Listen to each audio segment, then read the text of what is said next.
In this L2 data mapping video, we're going to go through the party switcher selection or voter has changed party select that we have. First thing you're going to want to do is go into individual demographics, political party, and then you have two sub-selections of party's description and voter has changed parties. First, opening up party's description, you'll see in the United States we have around 82.5 million Dems, 69.5 million Republicans, and around 60 million nonpartisans. Now, this, of course, includes many states, 20 or so, which have party by modeling that we do in the system. So you can limit this to any state, city, congressional district, whatever you might want to do, but make sure you understand how your state is doing party and whether it's by registration or whether it's by modeling or some combination of the two. You can find all of this in our system if you go to the About button here, and then you can scroll down and go to political party, and you will see all of the background information state by state as to how we do that. Now, when you go down, you'll see the selections here. I'm going to close that branch quickly, go to voter has changed parties, and you'll see that we have selects within the last year, 1 to 2 years, and 2 to 4 years. I'm going to select all three of those, and no, unfortunately, you can't get more granular. You can't sort by date or by an event to see if an event inspired people to switch parties. You'll also notice that a number of states don't have this information. The reason they don't have this information is because they are fully modeled states, meaning we don't have any idea whether they pulled a Republican or Democrat primary ballot or whether they registered with the state. These are 100% modeled states, so we leave those out. For the remainder of the states, they either know it by pure registration or by some combination of registration or primary ballot selection. So meaning they went to the polls as a nonpartisan or an independent, pulled a Republican or Democrat ballot, and were flagged as such. And so that we will tag as a known party identification for the purposes of voter has changed parties. You can choose not to use those states if you want, but we do incorporate it into the data. When you go into party's description and you're looking at these different selections, do a quick sort, you'll see that the majority are going to be Republican, Democrat, and then nonpartisan and everybody else. You'll see the number of nonpartisans has dropped off dramatically, and here's why. The calculation that L2 is doing to create this is using anyone who switched from D to R or R to D. That's it.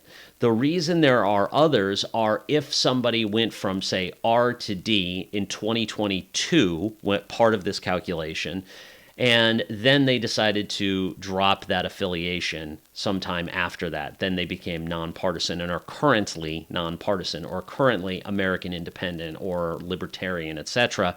You can see that those individuals are going to be in here. Really, what you're looking at in this calculation is between the top two categories of Republican and Democrat here in terms of pure numbers. So if we click on Republican, what this is showing you are people sometime during the windows selected between 1 year to 4 years ago who switched from Democrat to Republican and are currently registered as Republican. If I do the opposite and click on Democrat, you are seeing people who were Republicans who registered as Democrats or, in some cases, pulled a Democratic ballot. Let's get more granular here. So if we go into, say, area selections, state, going to go down to California, which is a state that does it by registration. You can see that in California, in the last 4 years, you had 216,000 people switch from Republican to Democrat. If I deselect Democrat, you'll see that we had 490,000 become Republicans. Let's try to find a hotspot of where that occurred. So we're going to go to Republicans. Then we're going to go into state, if this is using the national app, or you'll be able to see this under area selections in your state applications.